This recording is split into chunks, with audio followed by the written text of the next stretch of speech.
10 जून 1899 से भगिनी निवेदिता 3 वर्षों तक यूरोप तथा अमेरिका में अपने स्कूल और आश्रम की स्थापना के लिए धन संग्रह करने के लिए घूमती रहीं। इस प्रवास के दौरान निवेदिता को कई तरह के अनुभव हुए, कुछ अच्छे, कुछ कड़वे। कभी कभी वे बड़ी हताश हो जाती और स्वामी जी के समक्ष अपनी व्याकुलता व्यक्त करती। स्वामी जी उन्हें समझाते और वे फिर नए उत्साह से काम में जुट जाया करती। उन्हीं दिनों स्वामी जी ने शांति शीर्षक एक काव्य की रचना की और निवेदिता को सौंपी।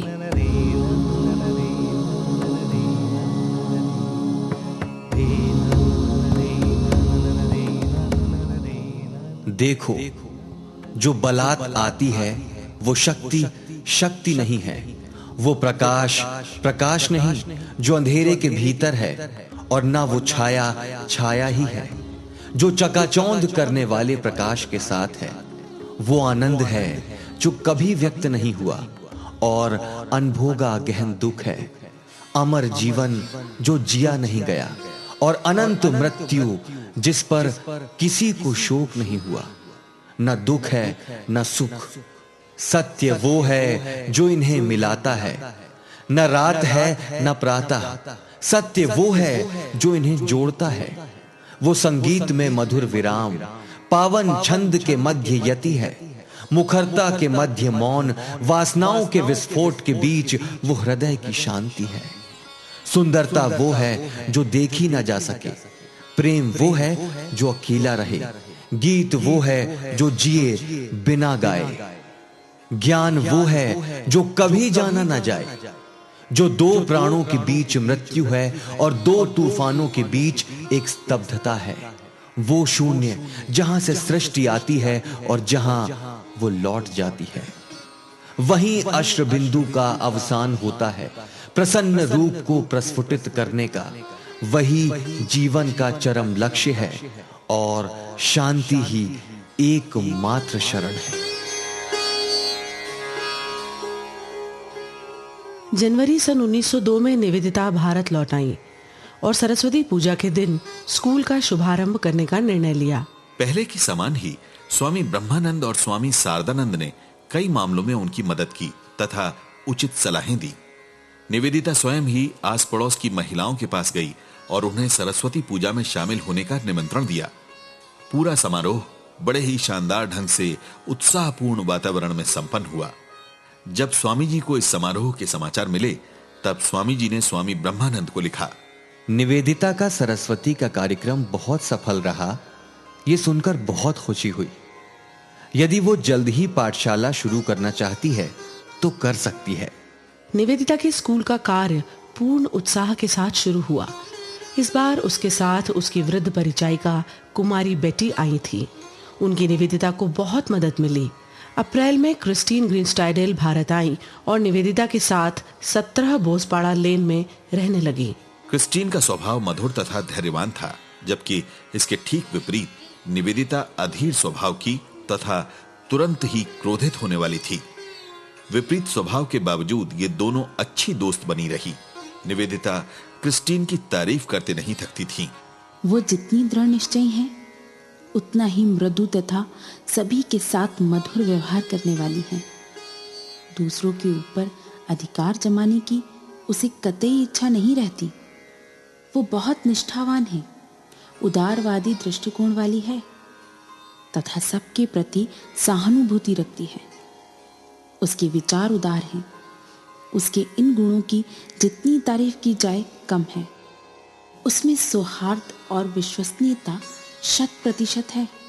उसका वर्णन करने का सामर्थ्य मेरी इस कलम में नहीं है। वे बहुत शांत स्वभाव वाली है, दयालु तथा सुंदर है। क्रिस्टीन के आने से निवेदिता के काम का बोझ कुछ हल्का हुआ। 23 मार्च को निवेदिता ने क्लासिक थिएटर में आधुनिक विज्ञान और हिंदू मन विषय पर भाषण भी दिया। 1902 के ग्रीष्मकाल में निवेदिता क्रिस्टीन के साथ मायावती की ओर रवाना हो गईं। श्री ओकाकुरा उनके साथ थे। 6 जनवरी 1902 को श्री ओकाकुरा कुमारी मैक्लाउड के साथ कलकत्ता पहुंचे थे और स्वामी जी से उसी दिन बेलूड़ मठ में मिले थे। वे जापान में होने वाले सर्वधर्म सम्मेलन में स्वामी जी को आमंत्रित करने आए थे, पर स्वामी जी ने अपने गिरते हुए स्वास्थ्य को देखकर वो निमंत्रण स्वीकार नहीं किया था। ओकाकुरा भारत में 9 महीने तक रहे।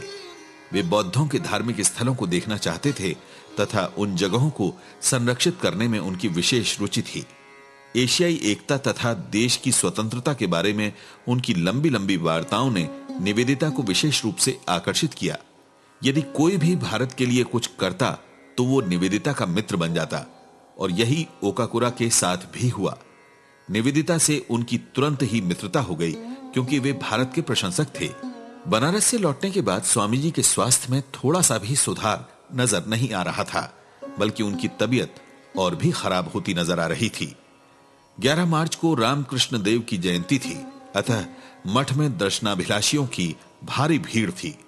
स्वामी निरंजनानंद ने स्वामी जी के दरवाजे पर कड़ी निगरानी रखी थी। वे केवल कुछ ही लोगों को स्वामी जी के दर्शन हेतु वहां जाने दे रहे थे। निवेदिता अपनी कुछ अंग्रेज सहेलियों के साथ स्वामी जी के दर्शन के लिए गईं, पर जल्द ही वापस आ गईं। शनिवार 29 मार्च को मठ के मैदान में क्रीड़ा प्रतियोगिता का आयोजन किया गया था और निवेदिता को पुरस्कार वितरण हेतु आमंत्रित किया गया। स्वामी जी खेल प्रतियोगिता के दौरान अपने कमरे में ही थे और खिड़की से मैदान में हो रहे खेलों की प्रगति का निरीक्षण कर रहे थे। कुमारी मैक्लाउड उनके पास ही खड़ी थी। अचानक स्वामी जी उनकी ओर मुड़े और बोले, मैं कभी भी 40वां साल पूरा नहीं कर पाऊंगा। ये उनका 39वां साल चल रहा था और इस तरह उनके कहे शब्द सत्य साबित हुए। यही श्रीमती बुल और कुमारी मैक्लाउड की स्वामी जी से अंतिम भेंट थी, क्योंकि इसी के तुरंत बाद वे दोनों अमेरिका के लिए रवाना हो गई थी। निवेदिता 26 जून को कलकत्ता पहुंची थी। स्वामी जी 28 जून को उनसे मिलने 17 बोसपाड़ा लेन गए थे। यही स्वामी जी की विदाई भेंट थी, क्योंकि उनका अंत निकट आ गया था। जून 29 को निवेदिता स्वामी जी से मिलने मठ गईं। तब स्वामी जी ने कहा,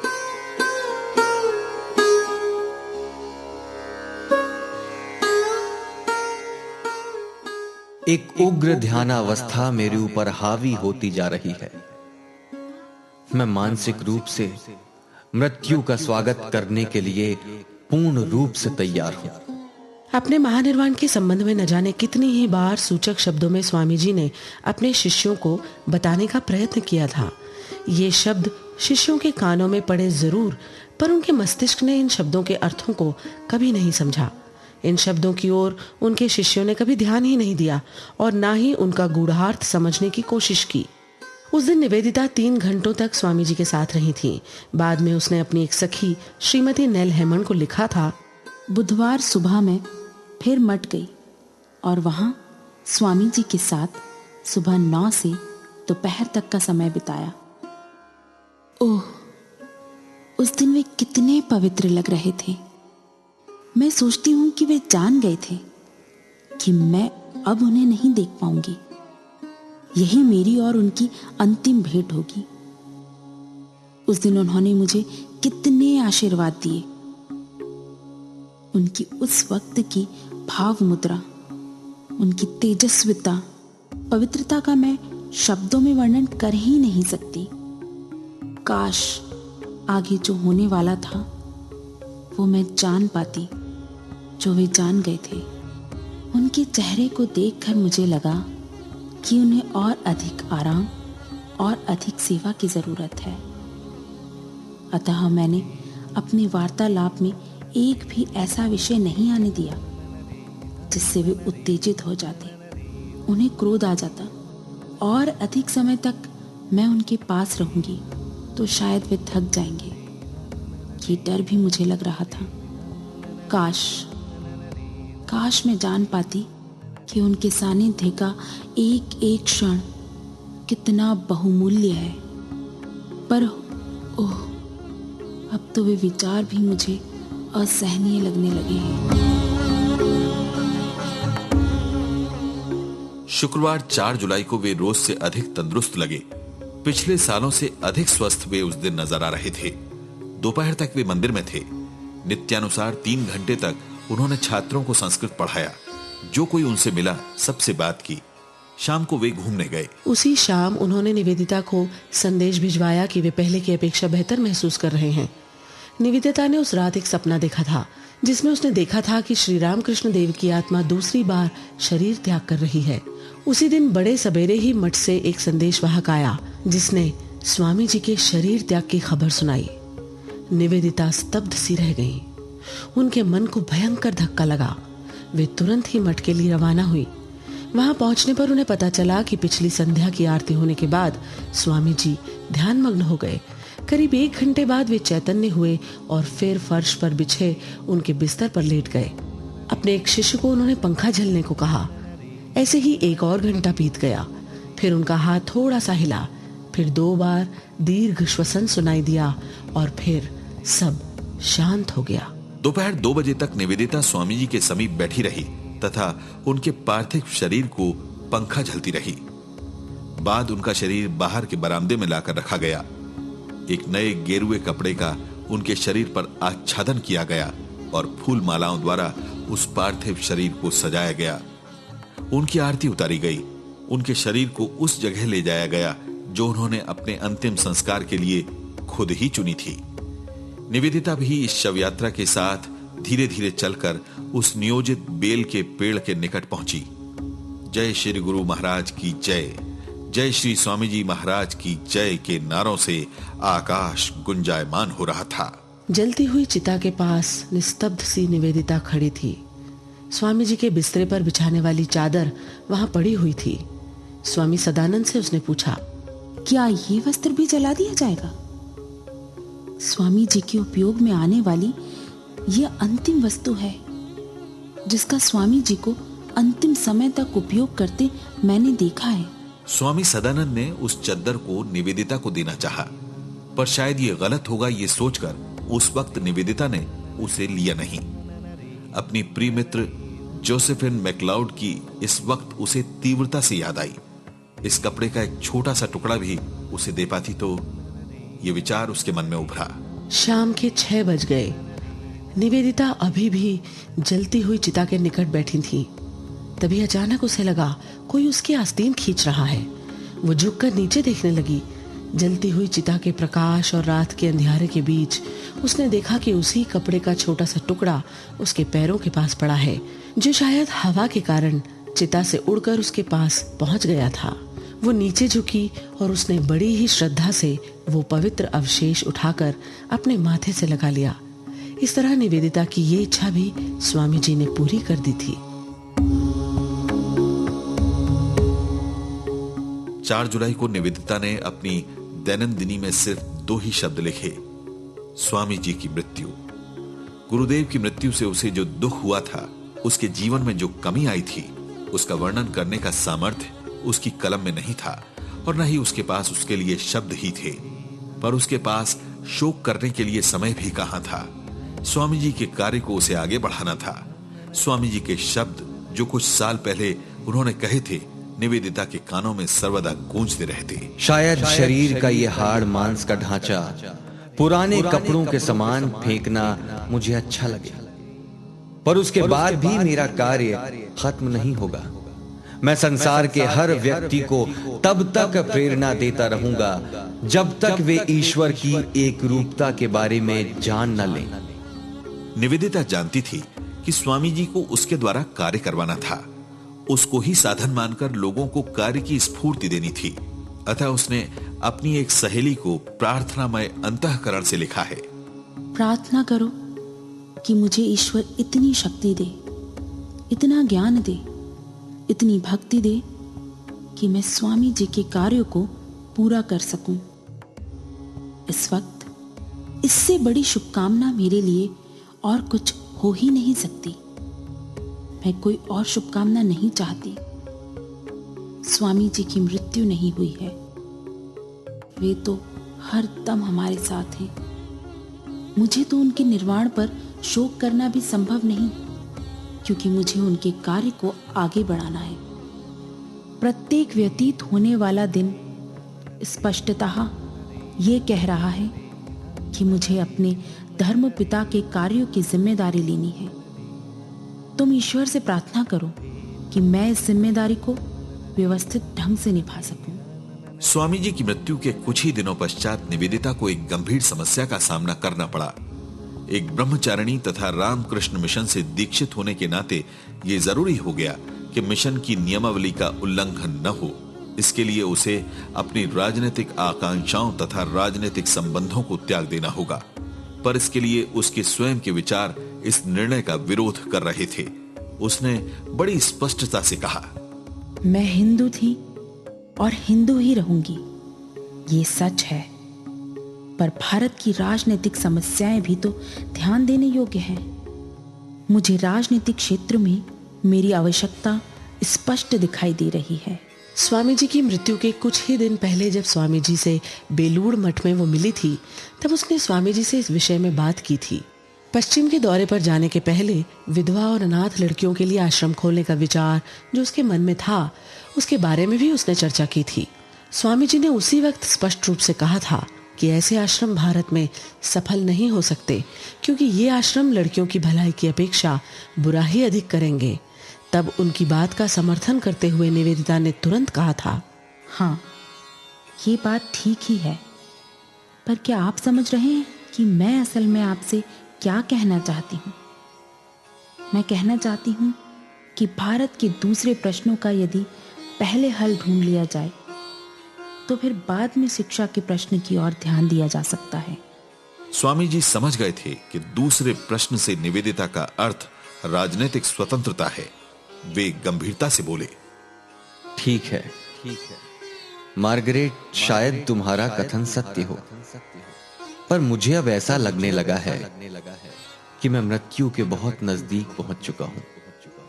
तब ऐसे वक्त में अपने मन को इन सांसारिक बंधनों में नहीं बांधना चाहता। स्वामी जी के महानिर्वाण के बाद निवेदिता को एक दुखद परिस्थिति का सामना करना पड़ा।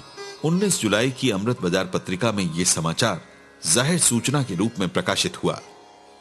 भगिनी निवेदिता, स्वामी विवेकानंद के शोक के दिन खत्म होने के बाद हमें आम जनता को सूचना करने की विनती की गई है कि भविष्य में जो भी कार्य भगिनी निवेदिता करती हैं, वो बेलूड़ मठ के अधिकारों और मर्यादित सीमा के बाहर स्वतंत्र रूप से किया माना जाए।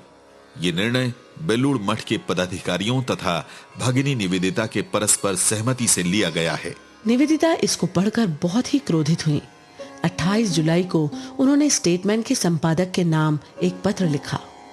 महोदय, ये बहुत दुख की बात है कि कुछ समाचार पत्रों में कुछ गलत बातों को अपरोक्ष रूप से मेरे ऊपर संकेत कर छापा गया है, और वो ये कि मेरे महान गुरु के महानिर्वाण के बाद मुझे रामकृष्ण संघ की अध्यक्षा बनना चाहिए। अतः इस बात के लिए मैं आपसे जवाब तलब दूर करने के लिए रामकृष्ण संघ से संबंधित कुछ व्यवस्थाओं की जानकारी आपको देना चाहती हूँ। 1. रामकृष्ण मठ का प्रधान कार्यालय बेलूड़ मठ हावड़ा में स्थित है तथा वहाँ की व्यवस्था की देखरेख स्वामी ब्रह्मानंद तथा स्वामी शारदानंद के संरक्षण में है। दोनों महानुभाव महान संत हैं तथा जिन्हें कभी भी मिला जा सकता है। 2. संघ के 2 महान संस्थापकों तथा गुज के पास धार्मिक विचारों तथा धर्मानुभूतियों का खजाना है, जिसे इन लोगों को सुरक्षित रखना है तथा वेदांतिक विचारों का प्रचार प्रसार करने का काम संघ के कार्यकर्ताओं का है। 3. संघ में मेरी स्थिति एक धार्मिक जिज्ञासु तथा साधिका की रही है, जो इन वेदांतिका उपदेशों को ग्रहण करना चाहती है। मैंने ब्रह्मचारिणी की दीक्षा ली है, पर मैंने सन्यास की दीक्षा नहीं ली है। संस्कृत सीखने का झूठा दावा मैं नहीं करती। सामाजिक, साहित्यिक तथा शिक्षा कार्य में मेरे उद्देश्य को पूरा करने में मुझे मेरे गुरुजनों का सहयोग और मार्गदर्शन प्राप्त है, पर मैं इनके अधिकार क्षेत्र से बाहर हूँ। मेरे गुरु के महानिर्वाण के बाद मैं उन गुरु बंधुओं से अधिक संपर्क रखना नहीं चाहती हूँ जो कि स्त्री जाति के ना हो।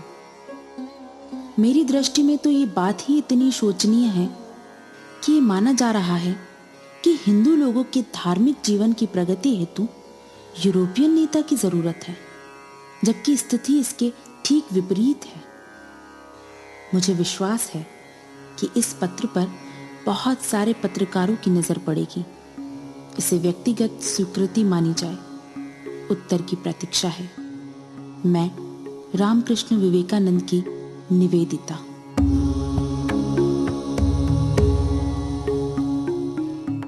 इसके साथ ही निवेदिता के जीवन का दूसरा अध्याय समाप्त हुआ। निवेदिता ने भारतीय कला के पुनरुत्थान के लिए अनेकों प्रयास किए थे। श्री रविंद्रनाथ टैगोर कलकत्ता कला विद्यालय के प्राचार्य थे। निवेदिता जब उनके संपर्क में आई तब उन्होंने देखा कि श्री टैगोर भी विदेशी आदर्शों से ही प्रभावित हैं। निवेदिता से प्रभावित होकर ही कालांतर में श्री टैगोर ने भारतीय कला पद्धति को अंगीकृत किया। कलकत्ता छोड़ने से पूर्व निवेदिता श्री रामकृष्ण देव के श्रेष्ठ भक्त तथा प्रसिद्ध नाटककार गिरीश चंद्र घोष से मिलने गईं। गिरीश बाबू तब अस्वस्थ थे, फिर भी वे अपने अंतिम नाटक तपोबल को पूर्ण करने में व्यस्त थे। निवेदिता ने उन्हें कहा कि वे शीघ्रातिशीघ्र नाटक पूर्ण करें ताकि वो दार्जिलिंग से आने के बाद उसे पढ़ सकेंगी, पर निवेदिता दार्जिलिंग से कभी वापस आ ही नहीं सकी।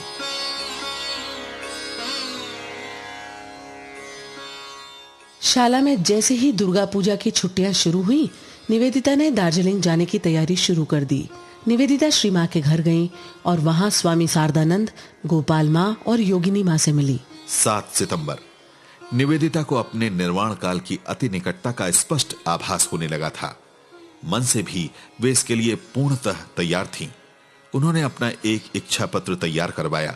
धीरे धीरे उनका मन गहरे चिंतन की स्थिति में लोप होने लगा और उनके मुख से अपनी प्रिय रुद्र स्तुति धीमे धीमे उच्चरित होने लगी।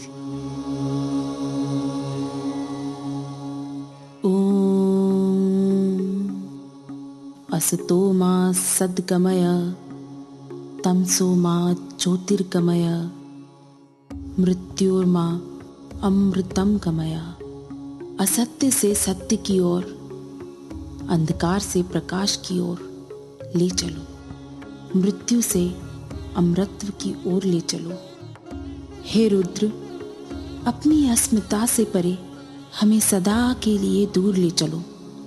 अपनी कृपालु मुद्रा से अज्ञान से हमारी रक्षा करो। दार्जिलिंग के उस छोटे से शहर में निवेदिता की मृत्यु का समाचार बिजली की तेजी से फैल गया। जैसे जैसे ये शव यात्रा आगे बढ़ती जा रही थी, लोगों की संख्या में निरंतर वृद्धि हो रही थी। दोपहर 4:15 पर निवेदिता के पार्थिव शरीर को अग्नि के सुपुर्द कर दिया गया। इस तरह श्री रामकृष्ण विवेकानंद की निवेदिता के समर्पित जीवन की कहानी यहाँ समाप्त होती है। उनकी प्रार्थना थी, हे ईश्वर, गुरु का स्मरण कर मुझे निर्भयता पूर्वक जो सत्य है वो बोलने का सामर्थ्य मृत्यु पूर्व प्रदान कर। मेरे एक एक शब्द द्वारा मेरे गुरु का पवित्र, निर्मल तथा निष्कलंक जीवन प्रवाह अखंड रूप से प्रवाहित होता रहे, ताकि मृत्यु समय पर मुझे इस बात का दुख ना रहे कि मैंने उनकी आकांक्षाओं को पूर्ण नहीं किया। मैं उनके चेहरे पर फिर वही विश्वास एक बार पुनः देखना चाहती हूँ, ताकि मृत्यु से पहले मुझे ये गम ना रहे कि मैंने उन्हें निराश किया। यही मेरी प्रार्थना है। और सच में ही अपने कर्तव्यों को पूर्ण करने का समाधान उन्हें अंत समय में मिला।